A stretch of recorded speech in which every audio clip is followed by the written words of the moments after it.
ক্ষমতা যদি সফলতার প্রমাণ হতো তাহলে নমরুদ আজ ইতিহাসের নায়ক হতো, কিন্তু বাস্তবতা ভিন্ন।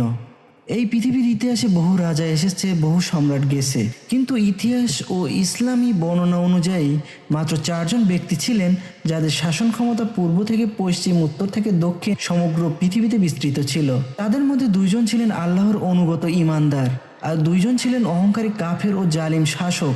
আজকের এই ভিডিওতে আমরা জানব কোরআনের আলোকে সমগ্র পৃথিবীর 4জন অধিপতি কারা ছিলেন এবং কি শিক্ষা লুকিয়ে আছে তাদের জীবন দর্শনে। ভিডিওটি শেষ পর্যন্ত দেখুন, কারণ শেষ শিক্ষা আপনার জীবন বদলে দিতে পারে। হজরত সুলাইমান আলাইসাল্লাম ছিলেন একই সাথে নবী এবং সম্রাট। আল্লাহ তাকে এমন ক্ষমতা দান করেছিলেন যা মানব ইতিহাসে আর কাউকে দেওয়া হয়নি। সূরা আন-নামলের 16 নম্বর আয়াতে আল্লাহ তাআলা বলেন, সুলাইমান ছিল দাউদের উত্তরাধিকারী এবং সে বলেছিল, হে লোক সকল, আমাকে পাখির বুলি শেখানো হয়েছে এবং আমাকে সর্বপ্রকার বস্তু প্রদান করা হয়েছে। এ অবশ্যই সুস্পষ্ট অনুগ্রহ। তিনি শাসন করতেন মানুষের ওপর, জিনদের ওপর, এমনকি পশু পাখির ওপরও।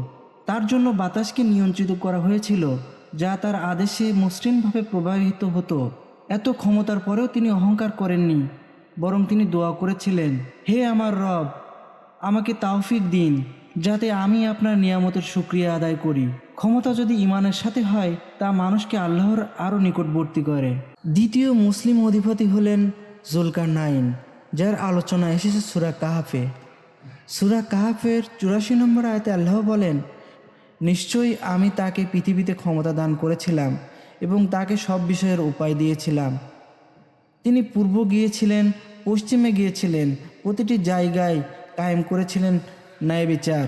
যখন তিনি ইয়াজুজ ও মাজুজের ফিতনা সম্পর্কে জানতে পারলেন, তিনি সেখানে একটি বিশাল প্রাচীর নির্মাণ করলেন এবং তিনি বললেন, তোমরা আমাকে শক্তি দিয়ে সাহায্য করো, আমি তোমাদের ও তাদের মাঝে একটি মজবুত প্রাচীর তৈরি করব।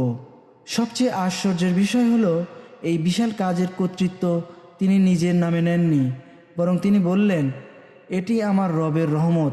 সত্যিকারের নেতা সেই যে ক্ষমতাকে আল্লাহর আমানত মনে করে।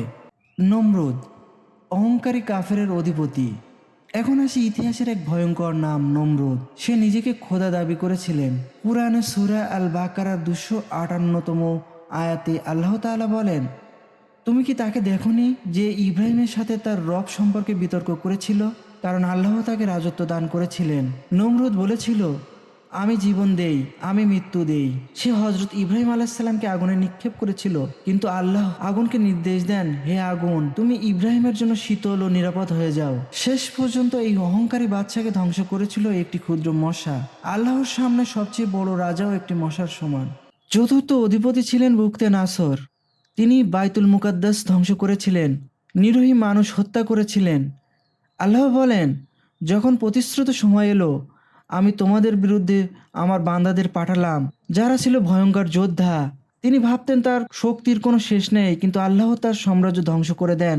জুলুম যত শক্তিশালীই হোক, তা আল্লাহর শাস্তি থেকে রক্ষা পায় না। 4জন অধিপতি, 2জন ঈমানদার চির সম্মানের, আর 2জন কাফের চির অপমানের প্রতীক। ক্ষমতা পরীক্ষার মাধ্যম পুরস্কার নয়, যে আল্লাহর জন্য শাসন করে সেই ইতিহাসের আলো হয়ে থাকে।